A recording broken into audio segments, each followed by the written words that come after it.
Marcelo, como é que tá aí nesse cabelinho aqui? Ó, tá bom. O que eu sinto, assim, é que me incomoda um pouco, assim, é esse volume aqui. É. Porque aí, quando cresce, eles tendem a ficar sempre redondo, assim. Aí eu não consigo deixar ele alto aqui, sabe? Entendi. Mas, no geral, tipo, eu tô gostando e o pessoal que me conhece tá gostando mais do que eu até. Tá gostando mais que você. Não testando, né? Então é mais um arredondadinho que tá te incomodando. Né? O volume você tá esse conseguindo. volume lateral é difícil, assim, pra eu mudar. Tá.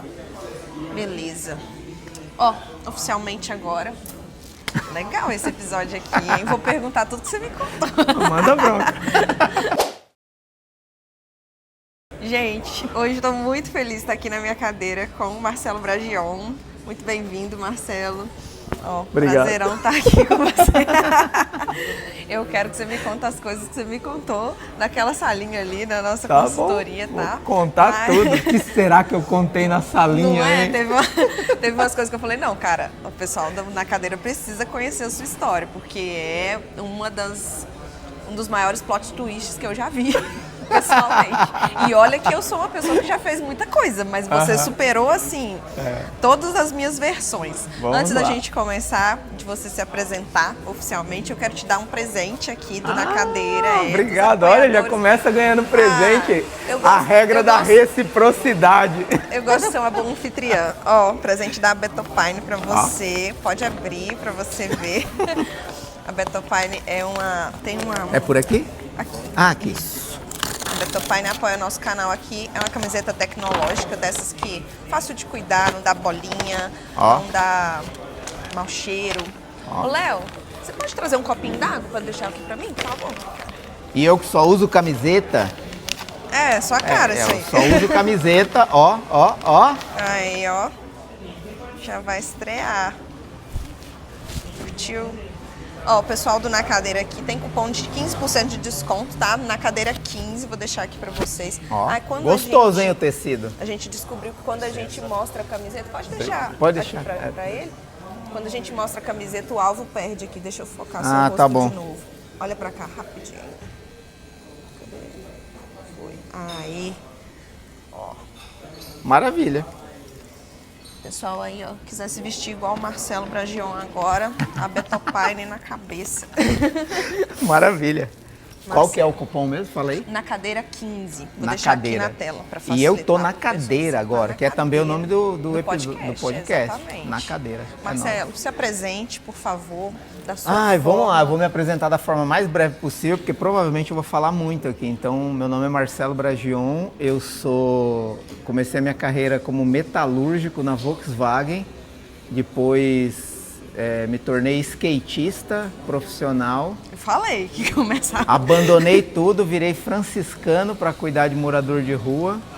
E depois de 10 anos eu voltei para a área da comunicação, trabalhei 3 anos como redator publicitário e desde 2014 no marketing digital como copywriter e hoje dono de uma agência de lançamentos e de uma imersão de persuasão e vendas, mentoria, mastermind, por aí vai.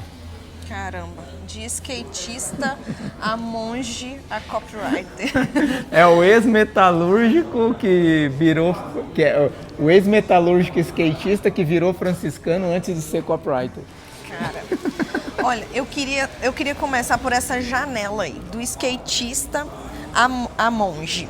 Porque Legal. teve uma outra coisa no meio ali que Sim. foi muito... que levou você a ser monge, né? É. Como é que foi essa fase? Foi quando você chegou a ranquear no Brasil, não foi? Durante o ano de 95 a 97, eu fiquei entre os 5 melhores no circuito paulista e brasileiro na minha categoria de skate. Era uma época que não tinha como registrar muitas coisas que a gente fazia, porque a gente não andava com o celular para cima e para baixo. Mas nesses anos, eu andei de skate durante 9 anos, né? Dos 13 até os 21, 22 mais ou menos. Mas nos anos de 95 a 97 foi que eu me destaquei mais, né? Corri campeonato no Brasil inteiro e o circuito paulista e aí eu me destaquei bastante. Você vai mandar uma foto para eu colocar anexo aqui? Vou Vai. mandar a foto que eu tô descendo o corrimão com o braço engessado. Com o braço engessado? Aham. Aí é hardcore. Você é daqui mesmo? Você é Eu de sou de São Paulo, mas de uma cidade chamada Mauá. Especificamente de uma periferia chamada Jardim Zaira, em Mauá. E hoje eu moro em São Caetano do Sul. Sempre morei em São Paulo, né? Eu amo São Paulo, Você na verdade. gosta, né? E Marcelo, como é que foi aí essa fase do skate, né? Isso aí te levou para um mundo... Não foi isso que te levou, né? Porque o esporte não te levou, né? Mas você teve uma fase bem difícil depois dessa aí. Conta um pouquinho pra nós. Vamos lá. Eu, com 13 anos, eu comecei a andar de skate. E até então eu era uma criança muito pacata, muito caseira e muito tímida, né? Eu era o alvo do bullying, pronto. Acho que isso é uma forma mais fácil de falar quem eu era até essa idade. Só que com essa idade, quando eu comecei a andar de skate, eu comecei a conhecer o mundo de uma outra forma e a minha curiosidade me levou muito cedo para as drogas, né? Foi quando eu comecei, a primeira droga, na verdade, que eu usei foi cocaína. E aí...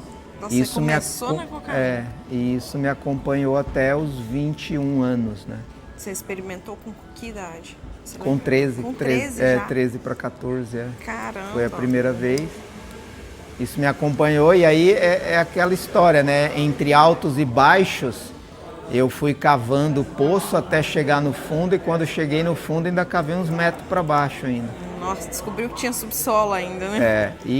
Obviamente isso afetou tudo, né? Minha carreira, minha família.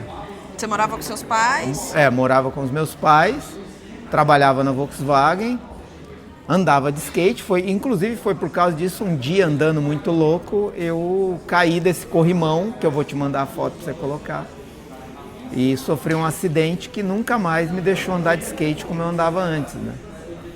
Então a droga literalmente me levou tudo que eu tinha de bom, né? Para não dizer que levou tudo, não levou minha família, né? Minha família sempre esteve comigo, independentemente das merdas que eu fazia.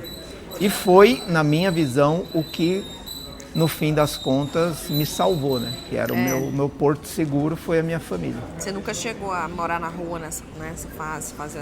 Eu vivi muito tempo na rua, mas não morar na rua, porque eu sempre tinha para onde voltar, né? Seus pais seguraram a barra ali, né? E foi ali nos 21 que você teve uma mudança? Como é que aconteceu isso? Essa é a parte você saiu talvez desse nível de fundo do poço? Essa é a parte mais chocante e ao mesmo tempo mais maravilhosa que aconteceu ao mesmo tempo, né? Eu tive algumas experiências bastante dramáticas com a minha família por causa das drogas. E em um dia que eu cheguei em casa, num dia de Natal, num almoço de Natal, eu cheguei em casa numa situação desgraçada, né? Deplorável. Eu pesava menos de 50 quilos, tinha um monte de dente quebrado na boca e estava sujo de lama dos pés à cabeça, porque eu já estava há 3 dias na rua. E nesse dia, por causa dessa situação, eu decidi que não valia mais a pena viver. E aí numa tentativa que aconteceu meses depois, mas numa tentativa de não viver mais, eu vi Jesus. Você viu? Eu vi, literalmente. Com mais certeza do que eu tô vendo você agora. Como é que foi isso? Eu tive eu me tranquei num quarto de motel desses de rua de prostituição, com um monte de droga, decidida a não sair de lá. E tendo passado mais de um dia ali usando, eu tive um desmaio. E quando eu voltei desse desmaio, eu vi Jesus. Literalmente vi ele na minha frente. E há quem diga que pode ter sido uma alucinação, né? Porque na situação em que eu estava, que seja. Mas você podia ter visto qualquer outra coisa. Exato. Você viu, foi logo ele. Mas por que isso me dá uma certeza de que era ele? Que instantaneamente eu tive certeza de que eu nunca mais usaria. E daquele dia em diante eu nunca mais usei. Nunca mais. E você teve uma criação religiosa? Sim, mas os meus pais são de uma igreja anglicana. Não sei quem conhece, mas pesquisem aí. É uma divisão da Igreja Católica que aconteceu na Inglaterra, com o rei Henrique VIII. E meus pais eram dessa igreja. Mas quando eu tive essa experiência com Jesus, na minha busca, eu não deixei de buscar lá também onde eles estavam, mas busquei também em outros lugares. Mas eu só reencontrei aquela experiência que eu vivenciei no dia que eu vi Jesus de novo na missa da Igreja Católica. E aí eu tive certeza que esse seria o meu caminho. E como que fé. foi? Você ouviu alguma coisa também ou só foi uma visão? Não, assim? eu só vi Jesus. Só viu e veio a certeza. Exato, instantânea. Caramba. E aquilo mudou a minha vida. E aí eu comecei uma busca, né? Por onde ele estaria de novo, porque ele foi me visitar num lugar em que eu não merecia e por muito menos do que eu fiz, pessoas melhores do que eu se foram. Então, por que eu merecia aquilo? Essa era a minha busca. Essa era a sua busca. E aí eu encontrei isso de novo na missa, participando da missa na igreja. E aí eu comecei a frequentar, né? E aí quando eu comecei a frequentar, obviamente a minha vida mudou e demorou para que as pessoas acreditassem que eu não ia mais voltar atrás, né? Você duvidou ou não? Não, porque era uma coisa muito... Foi muito sobrenatural, né? Foi. Assim, literalmente. porque você não era viciado, você não usava uma droguinha, né? Eu era no termo literal, um dependente da droga. Né? E aquilo ali me tirou como que tirasse pela mão, assim, sabe? Caramba. E aí nessa minha busca, eu comecei a achar que só ir à igreja no domingo não estava sendo suficiente para, digamos assim, retribuir tudo aquilo que ele tinha feito por mim. E foi aí que eu comecei a participar de tudo que a igreja me proporcionava, até que um dia me convidaram para eu ir num grupo uma pastoral de rua, né? Uhum. Que a gente ia entregar comida, coberta, roupa para morador de rua. E aquela experiência me marcou. E aí eu comecei a mais vezes fazer isso, né? Sair para ajudar morador de rua. Até que um dia, voltando para casa, num dia de muito frio, eu lembrei de uma das pessoas que eu tinha conhecido naquele dia na rua. E eu estava feliz pela experiência, mas triste porque eu estava voltando para casa. E a pessoa que eu conheci não tinha casa para voltar. E aí eu comecei a me perguntar, onde eu posso dedicar minha vida para ajudar essas pessoas a terem para onde ir. E aí eu conheci uma comunidade franciscana que ajudava morador de rua. Que acolhia nas ruas, levava para as casas e cuidava e devolvia dignidade, né, para essas pessoas. E aí eu decidi, depois de 6 meses de conhecer esse lugar, talvez menos um pouco, decidi abandonar tudo, 9 anos de Volkswagen, 3 anos de faculdade nessa época já. Você fazia publicidade, né? Propaganda e marketing. Abandonei tudo e virei franciscano. E aí fiz os meus votos de pobreza, castidade e obediência e vivi lá 10 anos nessa realidade de oração e ajuda diária do morador de rua. Né? Você se dedicou. Você imaginava que você ia voltar de lá? Nunca, porque eu fui para lá para nunca mais voltar. Essa era a meta, né? Uhum. Só que a vida é uma surpresa, né? Ainda mais a minha, né? A sua é mesmo. E aí, num determinado momento da minha vida, eu comecei a perceber que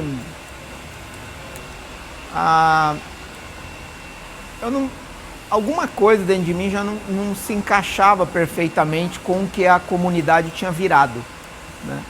E eu não soube lidar com o crescimento da comunidade, com as mudanças estruturais que exigia o crescimento. E aí, para não ficar lá como alguém que queria voltar ao passado, eu não soube lidar com essa dinâmica do crescimento dessa comunidade, eu fiz um período de discernimento para saber se eu deveria continuar, sair de lá definitivamente ou ir para uma outra congregação ou comunidade religiosa. E aí eu decidi que eu deveria sair. E aí saí 10 anos depois e voltei para casa dos meus pais com 33 anos de idade. Nossa. Sem um centavo no bolso, né? Que eu tinha abandonado tudo, doado tudo. E como que é quando a pessoa resolve sair, Marcelo? É tranquilo? Vamos lá, existe o caminho não tranquilo e existe o caminho tranquilo. caminho tranquilo é o caminho do discernimento, né? De você não abandonar. Eu não abandonei a igreja, né? Eu abandonei aquele, vamos dizer assim, estilo de vida. Entendi. Né? E aí eu fiz o caminho do discernimento, demorou mais ou menos 1 ano, eu tinha muitas responsabilidades na minha mão, então eu transferi aquelas responsabilidades e saí de lá com a licença formal, né? Porque você tem que ter uma licença formal para sair de lá. E continuei a minha prática de fé, né?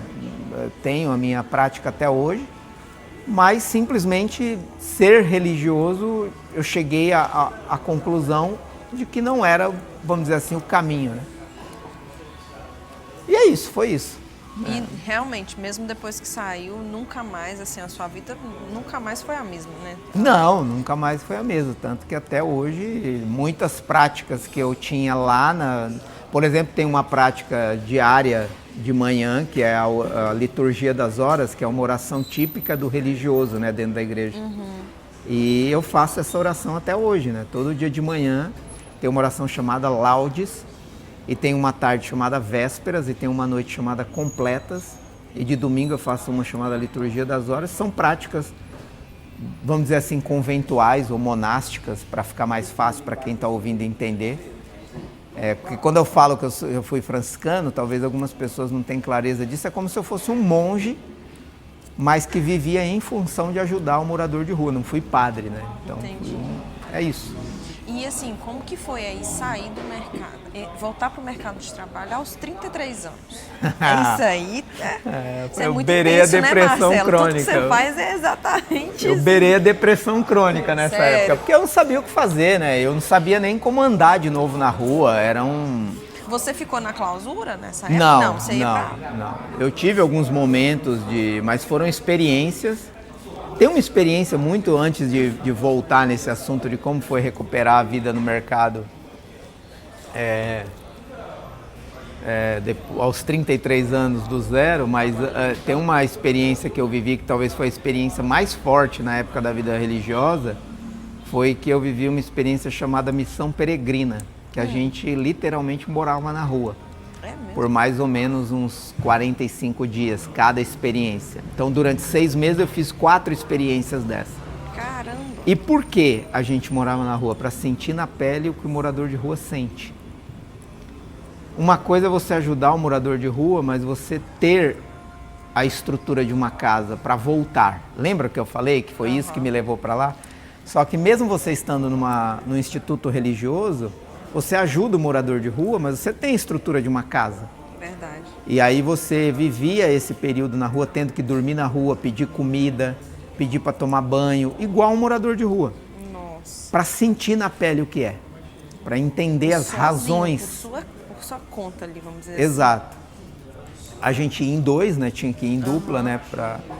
Mas essa experiência foi muito chocante, assim, para mim, porque você entende muitas razões pelas quais eles fazem muitas coisas ali na rua, né?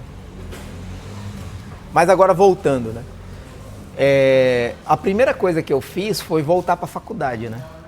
Porque, eu falei, eu tenho que... E já tinha que voltar do zero, né? Porque não tava... Então, aí que tá, eu fui conversar com... Eu falei assim, como é que eu vou fazer isso, né?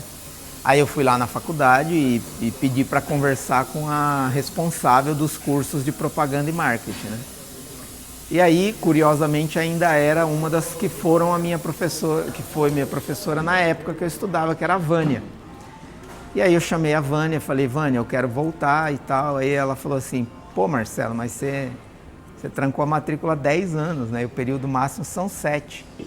Aí eu fui, contei minha história e tal. Ela falou, olha, não posso te prometer, mas eu vou conversar com algumas pessoas que podem decidir.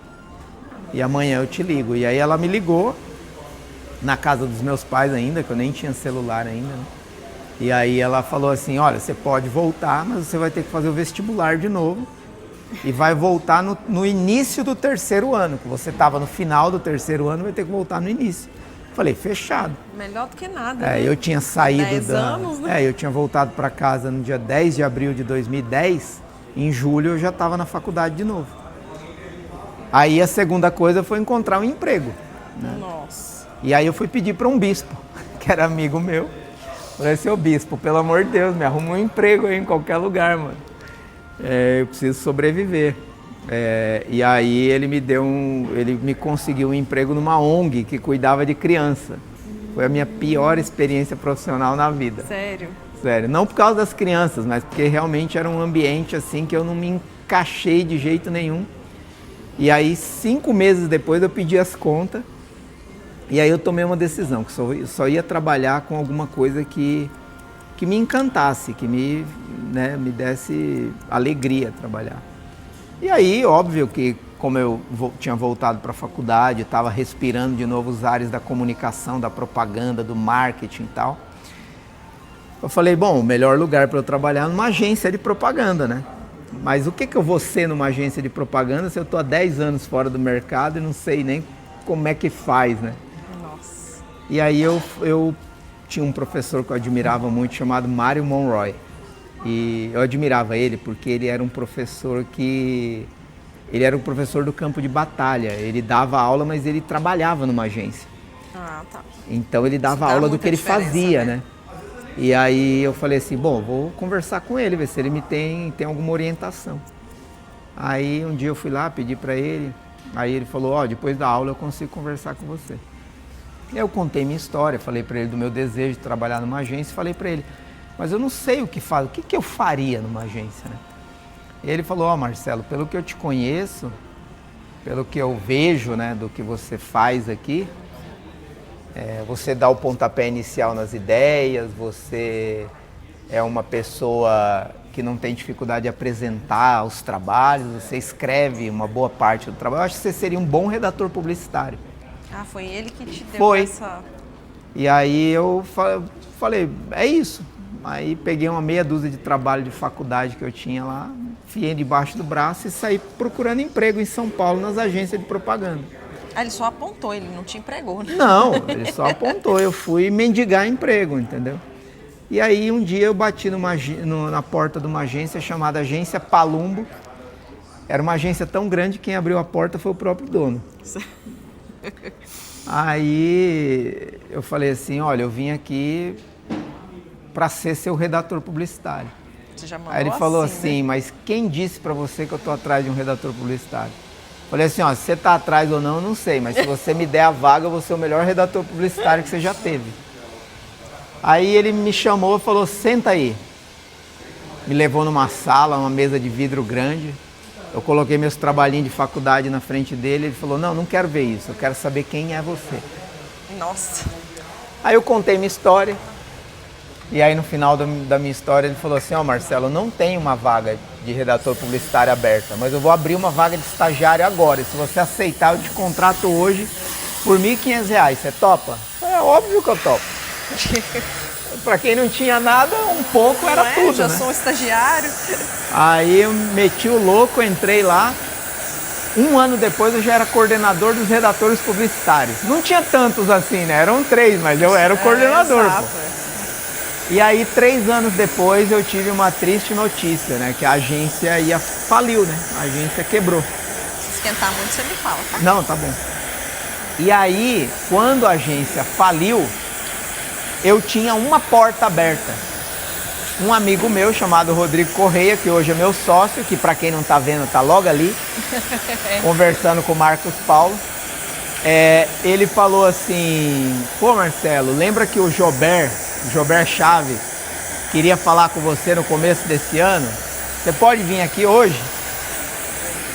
No dia que eu tinha recebido a notícia que a agência tinha falido, essa porta se abriu. E aí eu fui lá. E nesse mesmo dia que eu fiquei desempregado da agência, eu fui contratado como copywriter para vender curso de inglês online na internet. No mesmo dia, hein? Foi assim que eu entrei no marketing digital. E 1 ano trabalhando como copywriter, vendendo curso de inglês, eu percebi o poder do marketing digital e do que eu poderia fazer com a minha habilidade de escrita persuasiva. E você desenvolveu isso nessa primeira agência ou você... Eu desenvolvi um pouco na agência, mas o marketing digital mesmo, a essência do copy para venda, foi nessa experiência vendendo curso de inglês. Porque o cara que me contratou foi um pioneiro disso aqui no Brasil. Sério? Né? Para quem não conhece, pesquisa aí depois Gilberto Chaves. E aí, em 2015, tendo já gerado bons resultados ali, eu juntei com esse meu amigo, que hoje é meu sócio, e a gente fundou uma agência de lançamento de infoproduto na internet em 2015, né? E de lá para cá é a história que se conta aí, né? A gente já vendeu mais de 300 milhões de reais no marketing digital. E hoje eu tenho a minha imersão presencial, tenho o meu curso online, tenho minha mentoria, tenho o meu mastermind, tudo em torno do marketing digital e do copy, da escrita e da fala persuasiva. E hoje eu tô aqui com a Ellen, melhorando a minha imagem, porque tudo na internet é imagem. Uma nova fase pede uma imagem nova também, É isso, né, e ela está me ajudando a construir essa nova fase, essa nova narrativa. Como que você fala? Palavras são... Palavras, pessoas valem mais do que dígitos. Mas tem uma que você fala sobre palavras também. Palavras? E dinheiro, como é que é? Como? Ai, Palavras? gente, tentar lembrar. Eu não vou... Depois eu vou lembrar que eu vi você falando, repetindo algumas vezes nos vídeos mais antigos seus. Eu quero te perguntar mais uma coisa que eu achei bem legal assim, sobre a sua história pessoal também. Você casou, né? Olha, tô ficando topetudo. Tô ficando topetudo. Eu arrepio assim enquanto eu tô cortando. Depois aqui você vai abaixar mais? Aqui eu vou texturizar ele agora para tirar esse movimento. Vai lá, manda pergunta. Manda boa agora. Deixa eu beber uma aguinha que eu falei demais. Pois é, Porque depois de eu ter falado isso, não tem mais segredo nenhum, né? Não tem, né? Agora não tem.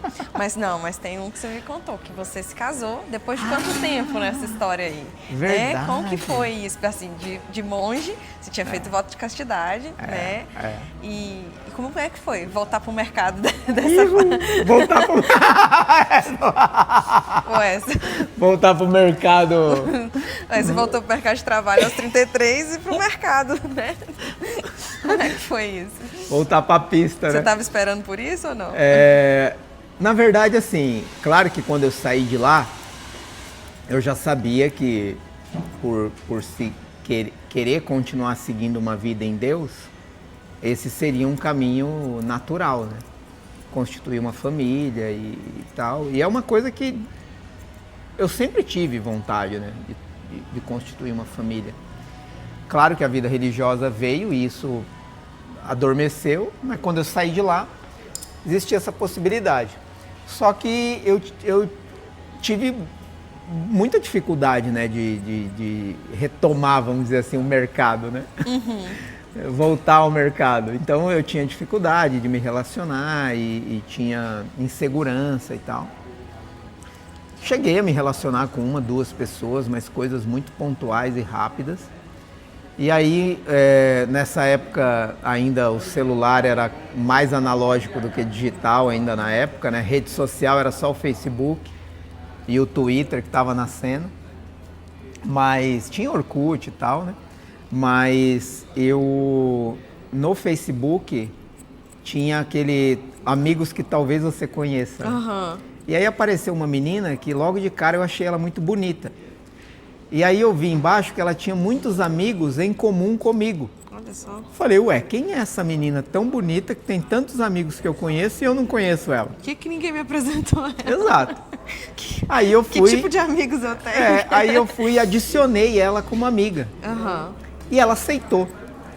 Aí eu chamei ela para conversar. Conversa vai, conversa vem. O que eu descobri? Que ela também foi freira. Essa aí pra mim foi das melhores. Ela também foi freira e quer mais, no mesmo lugar que eu fui franciscano, na mesma instituição. Olha só. Ela chegou a morar na mesma cidade e eu nunca conheci ela. Não era a hora, né? A gente já teve em evento junto, enfim.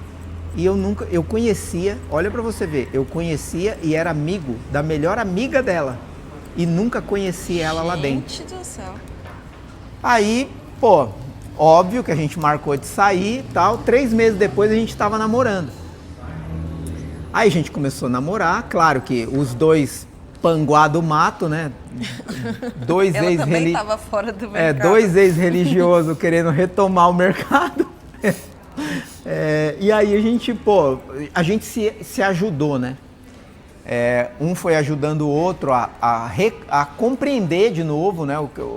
Até um autoconhecimento, assim, né? De como restabelecer um relacionamento sadio, maduro e ao mesmo tempo, vamos dizer assim, normal, né? Para não ficar que, tipo, a gente não é mais religioso, né? A gente... Beleza, e aí o que aconteceu? Acho que fazia uns 2 anos, quase 3 que a gente estava namorando, já estava falando, né? De ficar noivo, de casar e tal. Tinha quanto tempo que você estava namorando? 2 anos, 2 anos e meio namorando, a gente começou a falar de casar. E por que a gente demorou tanto de falar em casar? Porque a gente não tinha a mínima condição de casar, eu não tinha dinheiro.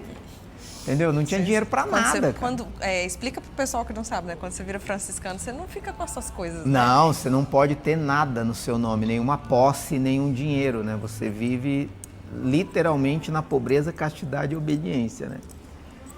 Então, quando eu voltei, o dinheiro que eu ganhava era para pagar a mensalidade da faculdade, para abastecer o carro que meu irmão tinha me dado. E, para fazer alguma coisa, tipo, para almoçar, essas coisas. De verdade, eu não tinha dinheiro para sair com ela, para ir num restaurante, por exemplo, pagar 100 reais. Eu não tinha. Não tinha. Entendeu? É como se você tivesse, assim, com um salário que você teria lá com 25 anos, 23 anos, você estava tendo aos 30 e tantos, né? Exato. E com o sonho de casar e constituir família. E ela trabalhava, já estava trabalhando? Trabalhava, mas mesma coisa. Né? Tipo, trabalhava lá numa faculdade, perto ali na Liberdade. Enfim, era uma vida muito, né, muito escassa, vamos dizer mesmo, assim, financeiramente falando. E aí, um dia desses, lá, quase 3 anos namorando, começando a conversar sobre isso. E aí a mãe dela, mexendo nas fotos, achou uma foto onde eu já era franciscano. Ela ainda não era. Eu fui na igreja que ela frequentava. E tá lá eu, abraçado com ela, com a mãe dela e com outros amigos franciscanos. Que isso, gente? Na igreja que ela frequentava, todo mundo abraçado, uma foto, e a mãe dela achou essa foto. Ou seja, eu tive contato com ela antes dela ser freira. E nunca conheci ela lá dentro, e depois que a gente saiu, a gente se conheceu no Facebook. Não tem como não ser. Não tem. É uma outra vez que eu vi Deus. Precisava de Jesus aparecer de novo e falar assim, que mais se precisava ele aparecer de novo. Eu tenho mais o que fazer, mas se você não tiver entendido... Se você ainda não acredita, então... Caramba! E aí a gente marcou de casar, casamos em 2017. Espera aí que eu acho que ela tá ligando. Porque a gente tá falando dela, então... Deixa eu ver. É ela mesmo. Espera aí, dá licença. Sem problema. Oi, amor, tudo bem? Beijo, tchau, te amo. Pronto. Foi mal, galera. Depois a gente corta. É um ao vivo que não é ao vivo, né? Agora quem tá se divertindo aqui é ela. Você tá ouvindo tudo, né? Porque eu não consigo falar baixo, né? Acho que todo mundo tá ouvindo, até o segurança lá. Ela falou, tô adorando essa história aqui. Ela escuta todas, né? Depois eu vou te passar o link do podcast que tem mais detalhes sórdidos. Você falou que vocês casaram em 2017, né? Casamos no dia 13 de maio de 2017. E aí onde que a gente foi passar a lua de mel? Em Roma, óbvio. Ver o Papa. Ver o Papa. E vocês têm filhos, né? Tenho uma filha, Catarina, né? De maio também, nasceu no dia 31. Inclusive a gente tá indo agora viajar para comemorar o aniversário dela lá na Disney. Ah, que legal. Ela tá com quantos aninhos? Vai fazer 4. Fazer 4. Cara, que plot twist, né?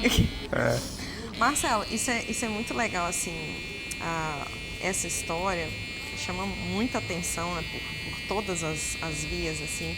E eu queria te perguntar ainda, porque é muito curioso, né? Não é todo dia que a gente conhece uma pessoa que foi franciscano, teve uma vida religiosa, e muito menos que saiu dela.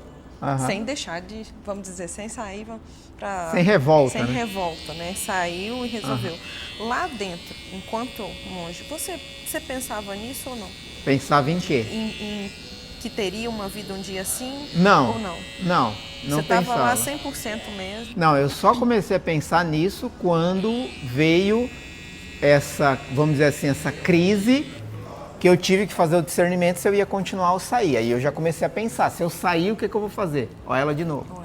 Calma, pode estar ali. Do que eu tava falando mesmo? Você estava falando da sua filha, tal. O que eu pergunto? De enquanto você estava lá, se você pensava... Não pensava não. Tipo assim, o que me passava pela cabeça era porque apesar da vida radical e tal, a gente não deixa de pensar no que a gente deixou para trás, né? Sim. Então, o pensamento era, eu nunca mais vou ter isso. E aí você tinha que trabalhar o seu emocional para suportar isso, né? Pô, eu nunca vou ter um filho, eu nunca vou ter uma esposa, nunca vou ter uma família. Você tipo não abandonou uma família, você abandonou a possibilidade de ter, né? A minha, vamos dizer assim, a minha herança cabe em mim, sabe? Isso é duro de lidar, sabe? Então isso, sim, isso eu pensava. Com frequência até. Com frequência? Porque até como eu te disse, eu sempre quis ter uma família, né? Isso era uma E aí quando você abre mão disso, é um grande sacrifício. E que vai te acompanhar pro resto da vida. Porque é óbvio que Deus é maior do que todas as coisas, mas você não deixa de ser humano porque escolheu Deus. Exato. Você continua a ter vontade, desejo, lembrança, saudade. Então, tudo isso era marcante. Isso é interessante você falar, porque assim, muita gente vê, né, igual eu estava vendo lá na visita que eu fiz à Basílica, né, vários monges novinhos e tal, e eu vejo muita gente às vezes pensando assim, nossa, mas nunca vai viver.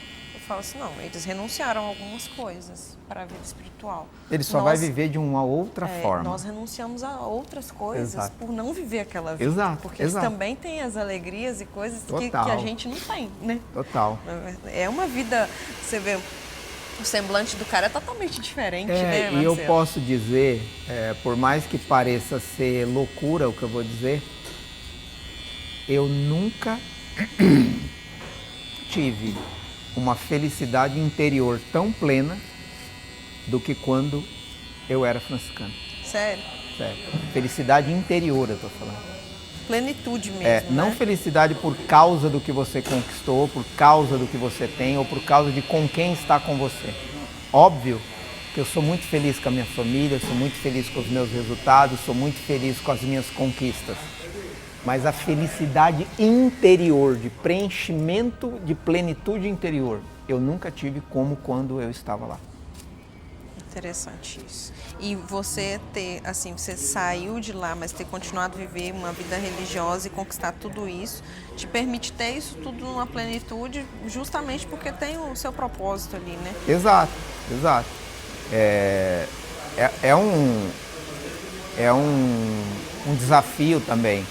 Você sair de uma vida dessa, você sofre meio um trauma emocional, né? Porque você foi para lá para nunca mais sair, de repente você está do lado de fora e não sabe mais como viver de novo. Então dá um baque. E aí você tende a ficar com raiva de Deus, porque comigo não deu certo, não sei o quê, não era Passou essa fase, Claro né? que passa, porque é natural isso. É natural, é humano, né? Exato. E quanto mais você permite que isso aconteça, maiores são as chances de você saber lidar com isso e superar isso. O maior problema dos problemas é você negar que o problema existe. Legal isso. É querer fugir dele. Não, eu não sinto isso não, né? Exato. É tipo negar o luto, né? Ou a tristeza, exato. Coisa. Não, você tem que enfrentar ele com maturidade. Então, acho que esse foi um grande ganho que eu tive na vida religiosa. Aprender a não fugir do sofrimento, mas enfrentar ele com maturidade, porque viver é sofrível. Verdade. Entendeu? Isso eu ouvi, inclusive, do padre na missa lá, que eu fui, ele falando, a pregação era sobre o sofrimento. Ele falava assim de não arrastar a cruz, ele falava de abraçar ela. Exato, né? porque não adianta. Tem como, não existe uma vida 24 horas por dia eu sou feliz, pleno, saudável e contente. Não existe isso, cara. E aí quanto mais cedo você assume isso... Aprendeu a sofrer, né? Exato. Com maior rapidez você passa pela vida. Tipo, é só a vida acontecendo. Só a vida. Você me falou essa frase, né? É só a vida acontecendo. Uma coisa interessante, né? Você ir para as drogas é justamente uma fuga do sofrimento. Exato. Né? Exato. Porque e você ir para a vida religiosa é justamente abraçar o sofrimento, né? Exato. Você saiu de quem foge para quem aceita. Só que em dois opostos que precisavam de um equilíbrio. E aí, hoje eu consigo fazer essa leitura. Né? Eu fui de um extremo ao outro procurando a estabilidade. E só encontrei depois que eu saí de lá. Nossa, isso é muito legal. Realmente é uma história assim. Eu acho que vai ser difícil ter outra parecida. Tem o meu sócio. Tem seu, ele tá... Pra quem não sabe, meu sócio também foi franciscano. Ah, é? Você serviu junto com ele lá? Na mesma época. Na mesma época? Vocês saíram na mesma época também? Ele saiu 1 ano depois. Olha só. Olha que curioso, né? Como que ele foi para lá e que é mais curioso. Lembra que eu falei das missões peregrinas? Uhum. Aí quando a gente terminava uma missão dessa, de 1 mês, 40 dias na rua, a gente se apresentava numa igreja para compartilhar o que a gente tinha vivido nessa experiência na rua. E aí uma das igrejas que a gente foi era uma que ele participava. E aí a gente foi lá e fez a pregação e falou como que era e tal. E nesse dia eu esqueci uma cruz no banco. Uma cruz de mão, né? E aí ele saiu correndo atrás de mim e falou: irmão, você esqueceu a cruz aqui. E aí eu peguei e, sei lá por qual inspiração, olhei para ele e falei: não, essa cruz não é minha. Jesus disse: se queres ser perfeito, vai, vende tudo que tem e dá aos pobres. Depois pegue a sua cruz e siga-me. 2 meses depois ele estava lá, como franciscano. Foi assim que a gente se conheceu. É mesmo? E a gente se conheceu, há mais de 20 anos e hoje fomos franciscanos junto e hoje a gente é sócio nos negócios junto. Então, enfim. Quero falar um pouquinho a sua história pessoal ali, mas sobre o profissional. Você imaginava, assim, quando a gente vê a história toda, eu já imagino que o cara vai ser um ótimo profissional, porque tudo que você faz, você mergulha muito profundamente, né? É uma vida intensa. É uma vida intensa. A COP também. Marquinhos, ó, irmão, aparece aqui no episódio. A gente tá gravando. Dá um tchau ali. Nós estamos no podcast aqui. Eu vi que você contou sobre sua esposa e tal. Contando a história aqui pra ela. Vamos marcar, irmão, um almoço? Agora não dá tempo que eu vou fazer um podcast na tarde. Tá bom. É vlog isso aqui? Não, é podcast mesmo, na cadeira. Um tempo vai ter um podcast com você. Valeu. Um abraço. Valeu. Deus, que bom. Até mais. Vou trazer você pra gravar aqui na cadeira também. Mas assim, quando a gente vê, né, você falando, cara, eu imagino que a história da COP também vai ser intensa, né? E hoje, assim, você realmente se destacou nisso, né? E como que você vê, assim, agora eu vou dar uma viajada aqui, no Brasil de hoje, que a gente mal tem pessoas alfabetizadas completamente. E como que você vê a importância disso, cara? De saber o poder das palavras mesmo, de saber... Você acha que quem não lê, por exemplo, é persuadido mais facilmente ou não tem nada a ver? Como que você vê a importância disso, assim, para o público brasileiro mesmo, do que você faz? Vamos lá. Eu quero fazer essa analogia de outra forma. Quem você acha que tem maiores condições de passar pela vida com menos problemas? Quem tem mais ouro ou menos ouro? Mais ouro, aparentemente sim, né? Exato. As palavras são essa riqueza, a capacidade de ter vantagem em qualquer situação na vida. Porque não só você deixa de ser vulnerável a qualquer tipo de argumento, você consegue defender posições, influenciar pessoas e estabelecer posicionamento. Então, saber dizer a palavra certa na hora certa para a pessoa certa, é o que te dá vantagem na vida em qualquer situação. Agora, dizer que isso está diretamente ligado a estudo acadêmico e leitura não é 100% uma verdade. Porque você pode pegar pessoas como, por exemplo, uma pessoa que não tem uma grande formação, não tem uma grande bagagem cultural de leitura e é um exímio comunicador. Então, acho que o segredo não está necessariamente no estudo e na leitura, mas está no quanto você conhece o comportamento das pessoas. O quanto você gosta de gente. O quanto você gosta de analisar, estudar e conhecer sobre pessoas. Copy é sobre isso, então? Exato. Copy não é sobre palavras, é sobre pessoas. Legal. Porque quando você sabe como uma pessoa age ou como ela tende a agir de acordo com um determinado estímulo, você sabe como provocar aquele estímulo com palavras. É aí que está a vantagem. E como nada nessa vida a gente faz sem palavras, sem usar palavras, quem domina a habilidade das palavras persuasivas tem vantagem em tudo. Você ensina isso do zero? Ensina isso do zero, do absoluto zero. A pessoa pode não ter nenhuma bagagem nisso, mas eu ensino um caminho que torna possível para ela fazer uma leitura do cenário, uma leitura da pessoa que ela quer impactar e, consequentemente, pensar melhor na palavra que ela precisa dizer para fazer com que aquela pessoa faça o que ela quer que a pessoa faça. Essa pessoa é o público-alvo. Sim. Né? Então você monta junto com... Você tem também as... Opa, tem alguém me ligando aqui. Ah, não parou não. Você junta... você ensina no curso a copy, mas você dá as mentorias, você tem os seus clientes também, né? Que Sim. você faz o público-alvo, você faz tudo Sim. isso para criar... Eu tenho clientes que eu faço posicionamento e copy, narrativa para eles na internet e tem os meus produtos que eu ensino pessoas que querem aprender, tanto online quanto presencial. Antes de eu ir para sua barba, você quer que mexa em alguma coisa no cabelo ou tá legal? Não, eu gostei. Tirou o que te incomodava aqui? Tirou. Agora quando você usar ele bagunçadinho, esse tupetinho não vai ficar assim não, mas deixa ele mais retinho. Gostei. Gostei bastante. É... Você aí gostou? Comenta aqui. Comentei. Você vai baixar um pouquinho a barba? Acho que mais do lado, né? Pouca coisa, aqui, né? No tamanho, você acha que tá legal, ok? Eu tá acho legal. que chegamos num tamanho bom, né? Chegamos, nos vídeos tá ficando bom.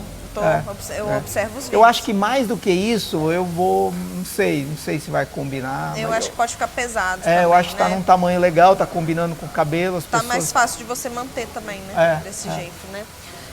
Marcelo, sobre essa parte da copy, você vê muita gente que tem, por exemplo, um ótimo produto, um ótimo serviço para vender e tal, mas que não vende por causa disso? Sem dúvida. Porque você ter um bom produto, ser um bom especialista, conseguir um bom tráfego, uma boa estratégia, não significa que quando você falar na internet vão te ouvir. Então, para ser ouvido, você precisa saber falar. Saber falar. E você acha que, aí já cruzando com aquela minha pergunta, que uma pessoa que não tem, por exemplo, estudo, tem a ver ou não? Para ela ser Não, a pessoa pode aprender mesmo sem ter estudo. E aí entra um outro aspecto, por exemplo, se simplesmente falar bonito e ser inteligente fosse sinônimo de sucesso e dinheiro, todos os filósofos eram milionários. E a maioria era pobre. Mas se não são, por que não são? Porque falar bonito apenas não é suficiente para influenciar a pessoa a fazer o que você quer que ela faça. Existem técnicas para você decodificar o que a pessoa precisa ouvir para comprar o que você tem para oferecer. E você, hoje, ontem a gente estava falando isso, eu gravei ontem com o Elias Maman, que foi quem me trouxe você, né? De certa forma, né? O Elias Maman que me trouxe para cá. Então eu devo muito a ele também por ter conhecido você. O Elias falou assim que vai parar de me indicar cliente, porque ele tá ficando sem os horários dele.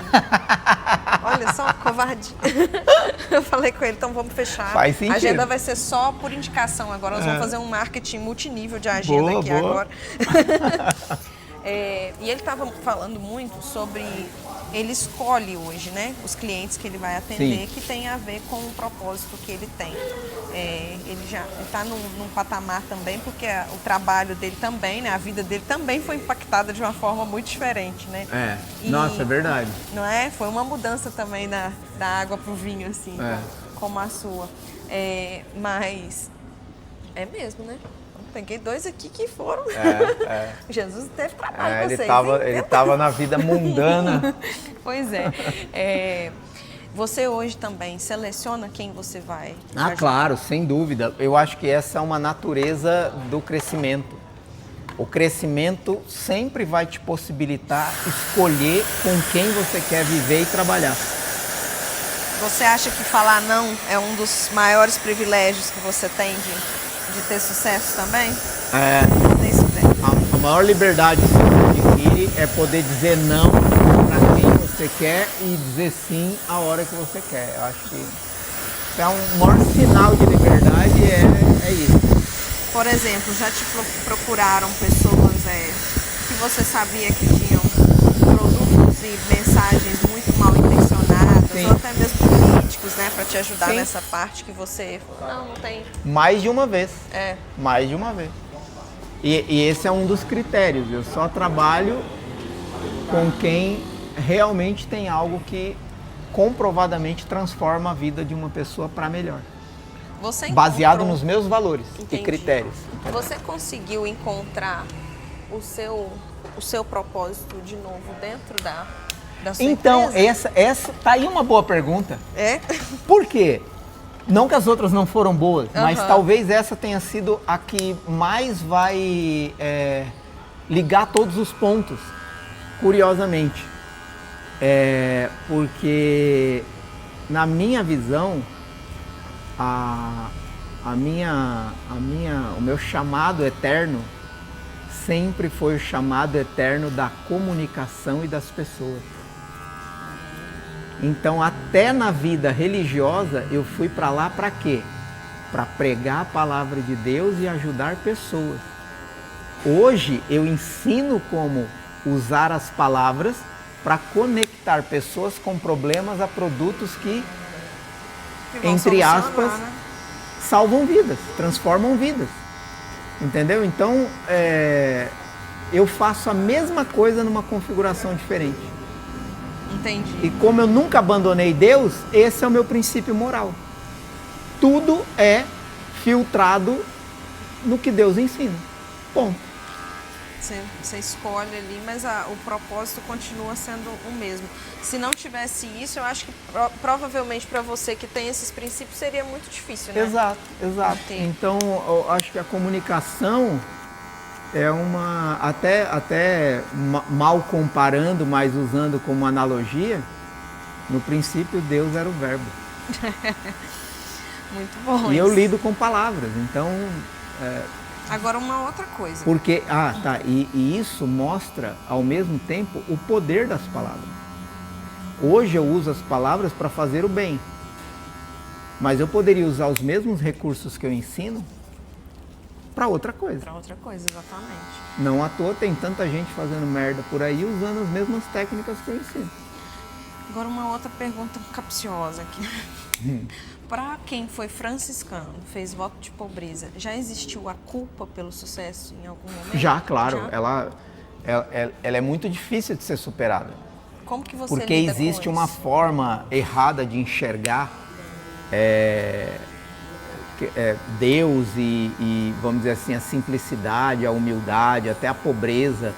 Ela é subentendida na minha visão. Por exemplo, Marcelo, mas você não fez voto de pobreza quando você era franciscano e agora está falando de milhões de reais no mercado, tal. Só que ninguém lembra que eu vivi numa instituição, ou ninguém pensa que eu vivi numa instituição franciscana que ajudava moradores de rua e precisava de muito dinheiro para dar comida para aquelas pessoas, saúde para aquelas pessoas, casas para aquelas pessoas. E quem financiava a escolha de voto de pobreza que eu fiz? Quem tinha muito dinheiro para doar. Deus conecta todas as coisas. Tanto que tem um salmo que diz o quê? É Deus quem faz o rico e faz o pobre. É Ele quem nos humilha e nos exalta. Mas se crescerem suas posses e riquezas, a ela não prendais seu coração. Esse é o ensinamento.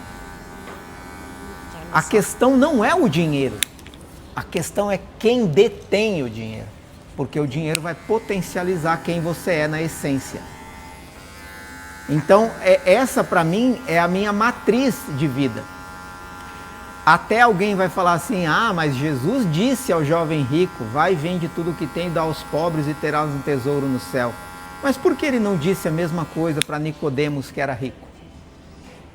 Não é a mesma coisa para todo mundo, Exato, cada um tem o seu chamado e em cada momento da sua vida, Deus se manifesta e exige de você algo.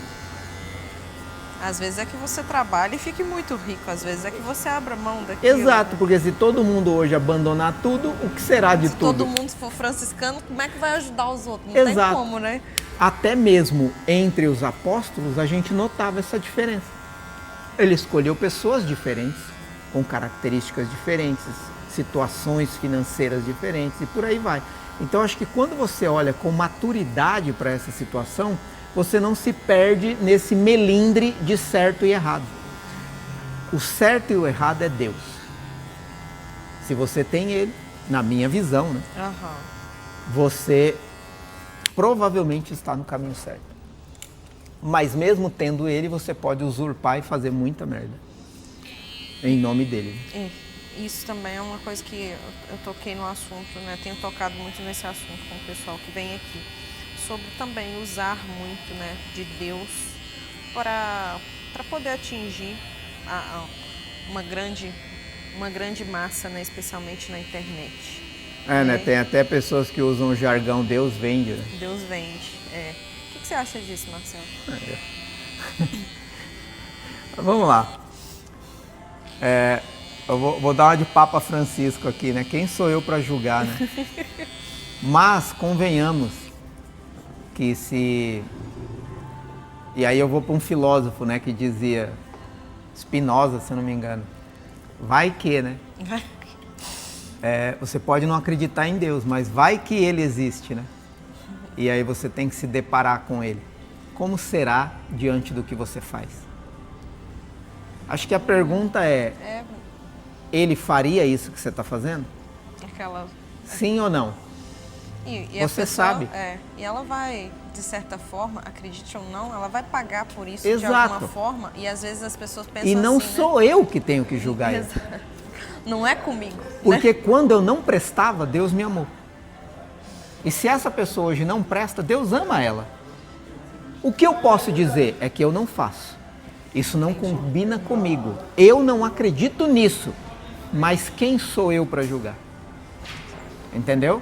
Então, eu sigo um pouco da minha vida assim. Marcelo, mas aí você não levanta a sua voz, você não denuncia? Se eu sentir no momento, será que eu tô nesse lugar? Se eu tratar aquela pessoa, eu tenho que pensar numa coisa. Se Deus me tratasse como eu quero tratar quem não faz o que eu quero que ela faça, será que eu estaria vivo? Se Deus me tratasse como eu olho para o pecador, é muito fácil a gente se colocar então é melhor eu ficar né? na minha. E quando eu olhar o erro no outro, eu voltar para a minha vida e falar assim, e a minha vida, como é que tá? E assim, eu acho que as coisas, o mundo, a vida encontra o meio certinho, né? Exato. Às vezes essa pessoa aí, igual hoje, você publicou um vídeo recente, né, sobre as apostas também, né? Sim. O pessoal que influencia, né? O pessoal sim, lá falei. nas apostas e tal, que tá todo mundo falando da questão ética dessas coisas. E aquilo que você falou, né, também. A pessoa tá usando ali de persuasão para isso também e tal, e a consciência dela, né? Tem até uma coisa que é assim, isso quem escreveu muito sobre isso foi Santo Tomás de Aquino. Ele falava assim, qual que é uma das provas que as leis de Deus são verdade e são de Deus? Porque mesmo uma pessoa que não conhece a Deus, não acredita em Deus, nunca leu a Bíblia e não segue a Deus, ela sabe que roubar é errado. Por quê? Porque ela não quer ser roubada. Quando ela percebe que ela está fazendo alguma coisa com o outro, que ela não gostaria que fosse feito com ela, essa é a essência de Deus que vive em nós. Chama-se consciência. ponto final. Bacana demais. Então acho que essa é uma regra moral universal, que você não depende de Deus para ler ela acontecendo dentro de você. O que você está fazendo é realmente certo? Você gostaria que alguém fizesse isso com você? Na verdade, você acordaria feliz? Nossa, alguém fez isso comigo. Nossa. Que legal. Na verdade, os 10 mandamentos não são coisas, né, muito assim, surreais, né? É tudo muito razoável, né? Exato. Tudo muito razoável. Né? Olha, não pega a mulher do coleguinha, não rouba, não, né? É muito. E eu ainda acrescento, né? Que outro dia eu ouvi uma muito boa, né? Se descansar fosse fácil, não seria mandamento, né? Porque é uma coisa... Para os mundos de hoje, a gente essa também, é melhor. Para o mundo de hoje, a gente acha assim, não, a gente tem que ser workaholic. Pode encostar aqui, deixa eu ver se ele mantém a sua cabeça. E isso é interessante, porque a gente acha assim, não, o que está lá são coisas surreais. É bem razoável, se a gente seguir aquilo ali, e é lógico que não é fácil, por isso que está ali como mandamento também, né? A gente se forçar a isso é interessante. Inclusive, você falando aí das formas, né, das pessoas manterem, né, dentro de quem fez o voto de pobreza, né, quando eu visitei essa basílica que eu estava comentando com você, eu achei muito legal quando eles falaram lá que eles tinham um canal no YouTube, tem Spotify, podcast e tal. Eu falei, caramba, os monges tão modernos. Aí... Depois eu fiquei pensando sobre isso e fui entrar para procurar, né, para ver e tal. E vi que eles tinham produtos digitais. E aí eu falei, gente, e muita gente vai pensar assim, lá, estão usando, né, da fé para vender.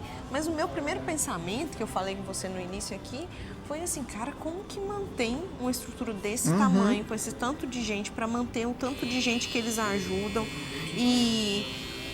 só um ofertório ali não vai rolar. Uma das casas que eu morei cuidava de mais de 100 ex-moradores de rua. Só de conta de água era R$5.000 por mês. Naquela época. Naquela época, né? Que tem muito tempo, né? Então, assim, o voto de pobreza não tem a ver com você não usufruir das estruturas. É você não se apegar a ela como um dependente dela para sua vida. Entendi. Entendeu? Então, assim, não foi Quando a gente acolhia um morador de rua, a gente tinha uma cozinha industrial de última geração, a gente tinha uma enfermaria muito equipada, só que eu não tinha nada. Porque o voto é meu. O voto é seu. Entendeu? Entendi. Agora, o cara tudo não tem é que ser de Deus. atendido de qualquer jeito, né? Exato. Agora, tudo é de Deus, então eu não vou usufruir. E qual que é o carisma dos franciscanos? A pobreza. A pobreza, né? Exato. O desapego dos bens materiais. Só fazer esse pedacinho de Oi? barba aqui. Só marcar esse pedacinho da barba, porque aqui o microfone costuma fazer barulho. Fica tão bonita quando você faz assim, eu não consigo acertar em casa. É difícil, né? Aproveitar esse intervalinho aqui. Tem algum assunto que você acha legal a gente tocar, Marcelo? Polêmica. Polêmicas? Novo Papa? Ou não, mais pro lado da internet? Você que sabe, tem alguns sinais aí. O novo Papa, que eu acredito. Vou tocar nisso então. Vou fazer essa marcação. Marcelo, nós estamos vivendo um momento agora, acabou, né, de ser eleito o novo Papa. E a gente tem o quê? Uns 15 dias aí, né? Que foi proclamado aí. Eu queria saber a sua opinião sobre ele, sobre esse novo momento aí, porque toda vez que tem o novo papado, é um momento histórico novo também, né? Muita gente acha que é só para a Igreja Católica. E é o primeiro não, Papa né? da era digital, 100%, né? Porque o Papa Francisco foi eleito numa era que o digital ainda não era tão proeminente em todas as vidas como é hoje, né? E ele fez uma conta para ele, né? Foi no Instagram, né? Foi no Instagram, né? O que você achou aí dessa... Vamos lá, eu vejo alguns sinais, eu continuo assim? Ótimo. Eu vejo alguns sinais aí, tá? Vamos lá, eu vou tentar ser sucinto aqui para não divagar também em grandes explicações complexas, mas logo que ele foi eleito, uma das primeiras coisas que eu notei no discurso inicial, ali, quando ele apareceu a primeira vez, ele fez um discurso rápido, escrito, o que já, tipo assim, os outros papas anteriores não tinham feito os discursos escritos, tinham sido discursos bem mais espontâneos do que o dele, mas ele fez questão de pontuar algumas coisas. A primeira dela está no nome que ele escolheu. Quando um papa escolhe um nome, que é um nome que já existiu em outros papas, como o caso dele, Leão XIV, significa que já existiu 13 antes dele, com esse mesmo nome. Só que quando você escolhe um nome desse, é para homenagear o último papa que carregou esse nome. No caso, Leão XIII. Uhum. E Você faz uma analogia a ele, Exato. Né? E quem foi Leão XIII na história? Ele foi o primeiro papa não rei. Então, a igreja estava entrando nessa separação de igreja e Estado, nessa época. Ao mesmo tempo, ele é o papa que pegou uma das maiores transformações da humanidade, a Revolução Industrial. E com o que ele teve que lidar? Pessoas enriquecendo brutalmente por causa da indústria e pessoas sendo altamente exploradas por causa da indústria. Crianças de 9, 10 anos trabalhavam 14 horas por dia. E a igreja teve que se manifestar. E esse Papa Leão XIII escreveu uma encíclica chamada Rerum Novarum. E o que era a Rerum Novarum? Era um documento oficial da igreja falando sobre a responsabilidade com a vida dos operários. O que isso tem a ver com Leão XIV? Qual é a nova maior revolução que a gente vive hoje? A tecnologia e inteligência artificial.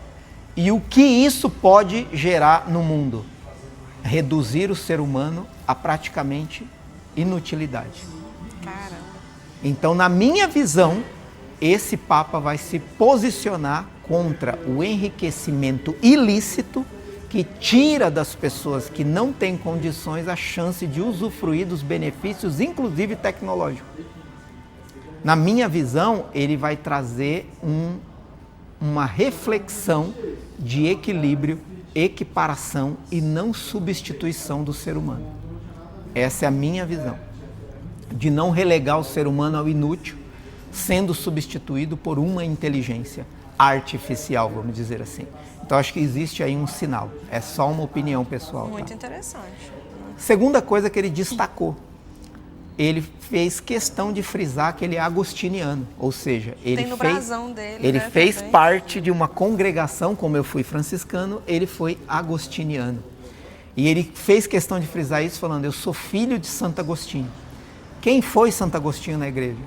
Um bispo que viveu no ano 350 e foi o primeiro bispo a falar da união das religiões, entre aspas, do ecumenismo, mas mais do que isso, tipo assim, conversar com pessoas que pensam diferente, que creem diferente e unir forças para o bem comum. Santo Agostinho foi o primeiro a falar disso. Santo Agostinho foi, ou é, até hoje, considerado o pilar da teologia da Igreja Católica. Então, na minha visão, o Papa Leão XIV vai resgatar alguns princípios éticos, morais e de valores da fé cristã católica histórica para restabelecer nos tempos de hoje. Essa é uma visão minha, tá? E ele vai conversar com todo mundo de toda religião para unir forças para esse poder de equilíbrio diante dessas diferenças de pessoas com tanto poder e pessoas com tão à margem desse poder. Última coisa, na minha visão, ele fez questão de mostrar o quanto ele é plural. Por exemplo, ele é um papa americano, papa americano. Essa música agora tá em alta. Ele é um papa americano, naturalizado peruano, que fez questão de falar em espanhol e não em inglês. Existe um sinal nisso. Qual é a maior potência econômica do mundo? Os Estados Unidos. E ele fez questão de não falar na língua nativa. E fez questão de falar em espanhol da nação que ele se naturalizou. Por quê? Olhe para quem pode menos. É um sinal. Por que ele não falou inglês? É um sinal. Então, tem alguma coisa aí que ele vai mostrar ao longo do tempo, e essa é só uma visão minha, então fica aí alguns... A gente vai ter que esperar para ver, né? Vai ter que esperar para ver. E uma curiosidade, meu nome de franciscano era Agostinho. Ah, é? Era Vocês irmão escolhem- Agostinho da Sabedoria da Cruz. Você escolhe um nome quando você... Geralmente a gente recebe o nome do mestre de noviços. Ah, é? A gente faz um tempo antes da consagração, de professar os votos de pobreza, castidade e obediência, o mestre de noviço nos dá um nome. E aí ele me deu o nome de irmão Agostinho da Sabedoria da Cruz. E lá dentro você é chamado por esse nome? Sim, só por esse nome. Só por esse nome. Você voltou a ser Marcelo só quando saiu? Só quando eu saí. Caramba. É isso. Bem Então, diferente, né? Tá aí o que eu acho das novas impressões que eu tenho do... Tem uma coisa, tá, que eu até comentei com a minha esposa. Eu acho que esse Papa, ele vai trazer uma estabilidade de serenidade. Ele vai fazer a gente pensar como a gente tá louco por causa de opiniões, às vezes, inúteis. A Tipo gente tá assim, louco, né? Ele vai trazer um assim, calma, relaxa, respira, pensa Interessante. antes de falar. Interessante. Que era uma característica de Agostinho, né? Agostinho era um santo muito questionador, mas questionador na intenção de cumprir melhor a vontade de Deus. Não era o santo que questiona duvidando, mas uma pessoa que questiona querendo contribuir. Existe até Estou demorando. Não, pode falar. Mas existe uma refletindo. reflexão na própria palavra de Deus que ajuda a gente a pensar nisso. O pai de São João Batista era Joaquim. E Joaquim, a mãe de São João Batista, era estéril. E Joaquim era um sacerdote no templo. Um dia ele foi para o templo e recebeu a visita de um anjo, e o anjo disse assim para ele: a sua esposa conceberá e dará à luz um filho. Como a esposa dele era estéril, qual foi a frase que ele disse? Mas como isso se dará? O que aconteceu com ele? Ele ficou mudo na hora. Ele foi punido por isso. Por duvidar, né? E só voltou a falar no dia que São João Batista nasceu. Foi uma punição por ele ter questionado, duvidando que era possível uma mulher estéril dar à luz. Tempos depois, Maria, mãe de Jesus, recebe a visita de um anjo que diz a mesma coisa: você conceberá e dará à luz um filho. Qual que é o argumento de Maria? Como isso se dará? Não é a mesma coisa que Joaquim disse, mas por que ela não foi punida? Porque no coração dela dizia assim: como isso se dará? Me deixa te ajudar. Me faz entender Qual como que é a isso minha parte, exato. Né? Entendi. Qual que é a minha parte? E aí que ela eu preciso foi o quê? fazer? Abençoada. Essa é a diferença. Às vezes, quando a gente fala muito rápido, a gente é punido pelas nossas próprias palavras não pensadas. Quando a gente para, pensa, reflete, calma, relaxa, respira, pensa. Agora fala alguma coisa pensada. Provavelmente essa sua voz vai ter mais bênção e mais poder de transformar a vida do que uma opinião aleatória à toa, dada de qualquer jeito. Para mim, o Papa Leão XIV traz esse respiro para a humanidade. Calma, pensa, respira, relaxa. Não precisa brigar, não precisa discutir. A gente é inteligente o suficiente para pensar e conversar. Interessante essa visão. Pode encostar aqui de novo. Você falou de uma coisa, enquanto isso eu lembrei de um versículo que eu gosto muito, de Provérbios, que fala: responder antes de ouvir é estultice e vergonha. Né? Fala justamente dessa... Não lembro onde que tá, mas tá lá em Provérbios. A gente se afoito demais, né, pra falar o tempo todo, né? E a gente acha que é obrigado a dar opinião de tudo. Não, né? Inclusive na internet, né? Você não vai fazer um vídeo sobre o bebê reborn? Você não vai fazer um vídeo sobre o novo Papa? Nem sempre, né, Marcelo? As pessoas acham que precisam falar o tempo todo sobre tudo. Agora, uma dúvida que eu tenho, assim, como que o novo Papa dita esse tom para toda a igreja? Através da comunicação dele? Como que todo movimento é um sinal. Todo movimento, toda fala, toda aparição, toda visita diplomática. É na sutileza dos sinais ali, né? Não é escancarado, né? Por exemplo, anteontem, anteontem eu acho, o Papa Leão XIV recebeu budista, hinduísta, muçulmano, protestante, várias outras denominações católicas, cristãs, ortodoxas, lá no Vaticano. Para quê? Para conversar. Cadê que isso apareceu na mídia? Porque isso não polemiza. Entendi. Isso é exatamente o que eu estou falando aqui. Será que a gente precisa discutir quem está com a verdade ou a gente é inteligente o suficiente para sentar, conversar e conviver em paz? Entendi. Então isso é um sinal. Então eu acho que o Papa se comunica muito assim. Agora, se for falar de uma comunicação formal, quando o Papa dá ordem à igreja, quando ele escreve um documento, aquilo ali deve ser seguido. Se você é cristão católico, ou você segue o Papa ou você não é católico. Por quê? Olha o que, se você vai na missa, olha o que você professa na missa, todo domingo. Creio na Santa Igreja Católica. Logo, se você não crê em algo que a Igreja Católica ensina, você não é mais católico. Ponto, é simples. Entendi. E tá tudo bem. Você pode ser de outro lugar. Marcelo, pode abaixar seu bigode Porque um pouquinho? a gente nunca pode esquecer que o Papa é católico. Não dá, não é um Então, papa quando laico, ele né? ele fala primeiro para quem aceita ser católico. Não tá falando pra todo mundo. Exato. Todo mundo tá ouvindo, mas não Exato. tá falando pra todo mundo. Pode abaixar seu bigode um Pode. pouquinho. Existe uma movimentação... Que pente você tá usando aí? É um mesmo, porque aqui não cabe pentes grandes não, sabe? Eu só muda a posição que eu passo ele. Então, às vezes, se você quiser ele bem baixinho, eu passo ele pra cima. Você prefere que tire muito ou não? Você que manda. O que você acha que vai ficar melhor? Testando aqui. Que muita gente falava assim, de querer um papa que fosse um pouco mais... que dialogasse menos, porque achou que a Igreja Católica estava, vamos dizer assim, abrindo demais, vamos dizer, descaracterizando de alguma forma. E esses movimentos não dão essa ideia. O que você acha, pessoalmente agora, sobre esse pensamento assim, de as pessoas quererem voltar mais, deixar a igreja um pouco mais fechada, de certa forma, retornar um pouco mais a alguma tradição, se é que perdeu, ou se foram as pessoas que perderam isso, Eu vou dizer muitas coisas a Deixa eu só respeito tirar disso, esse lado aqui antes, senão você vai comer cabelo.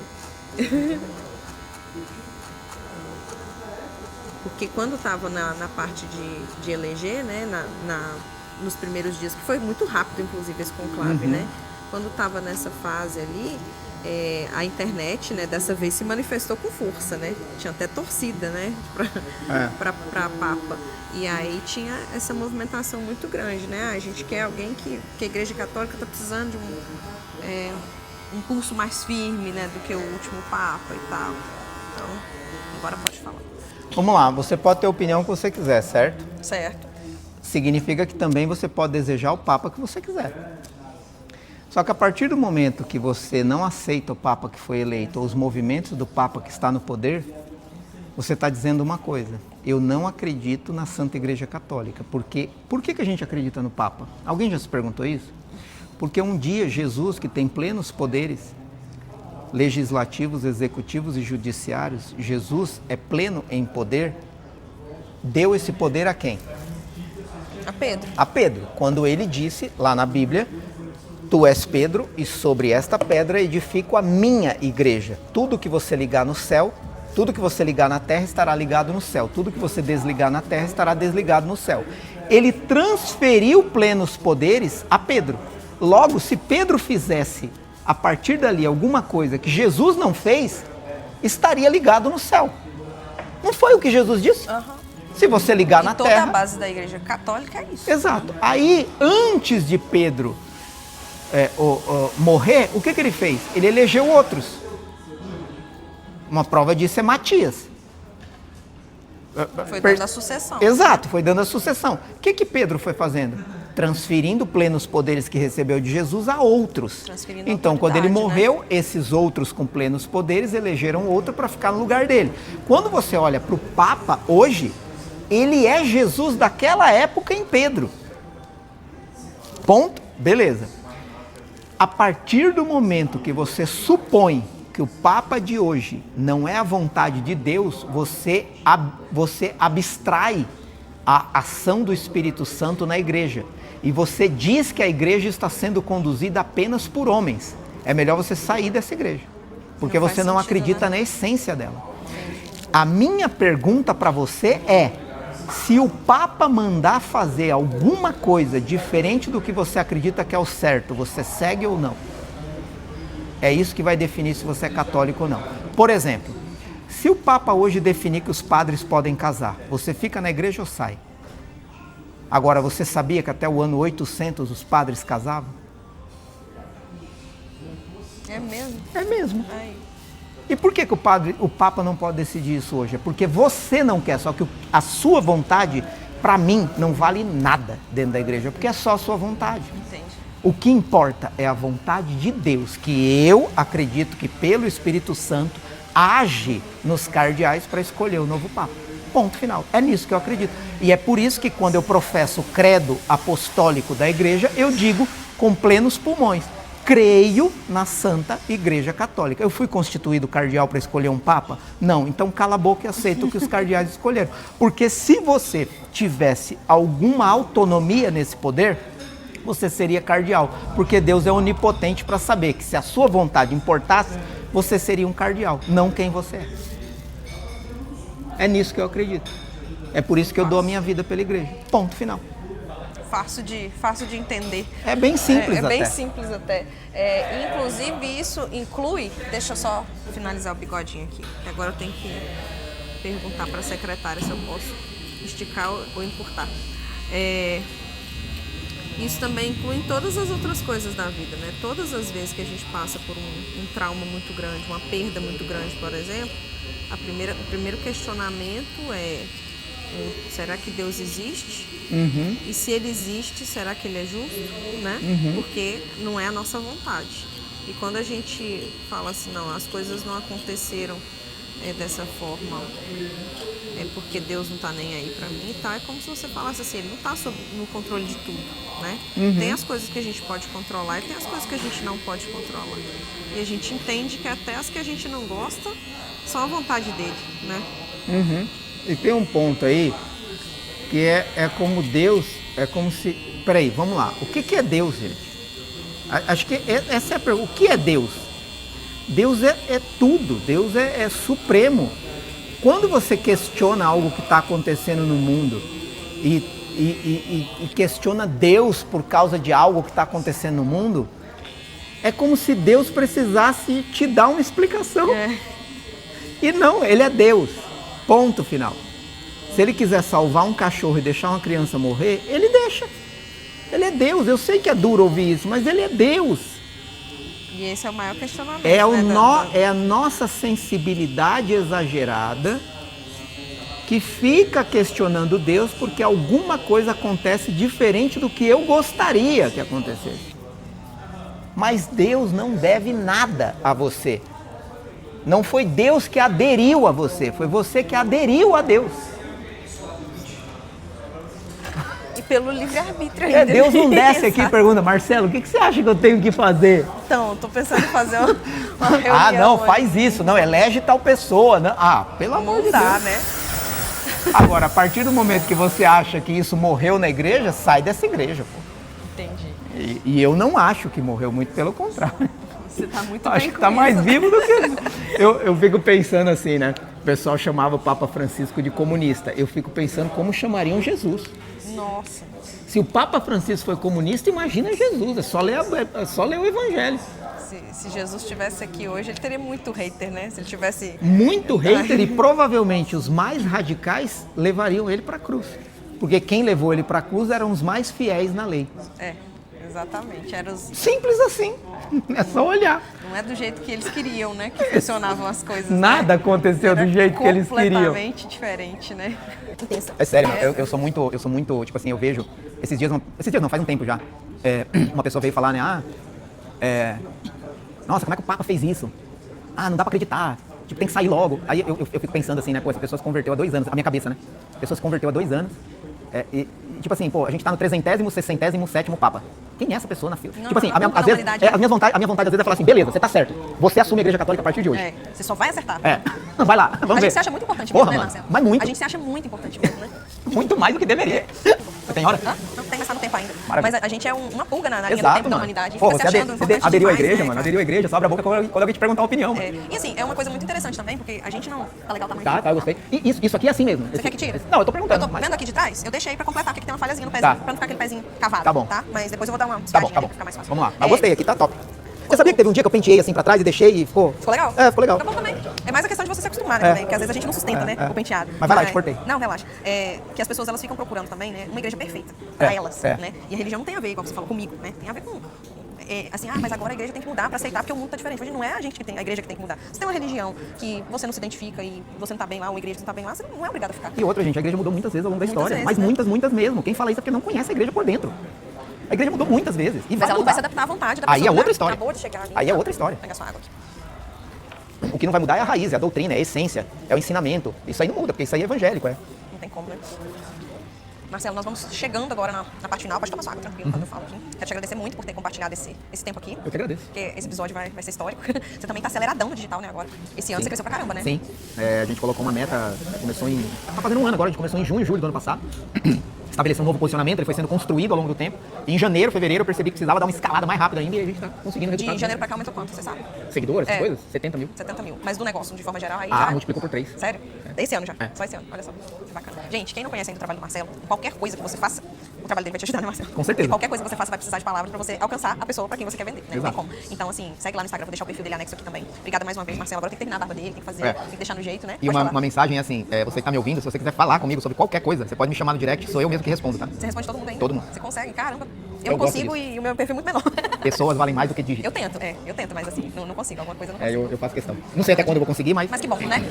Tem algum recadinho final, pessoal? Recadinho final olhe para as pessoas sempre como pessoas. Todo mundo tem sentimento, desejo, anseio e todo mundo tem liberdade que lhe dá o direito de viver diferente de você. Quanto antes você entender isso, mais rápido você vai viver em paz. Não supervalorize os seus problemas, porque é só a vida acontecendo.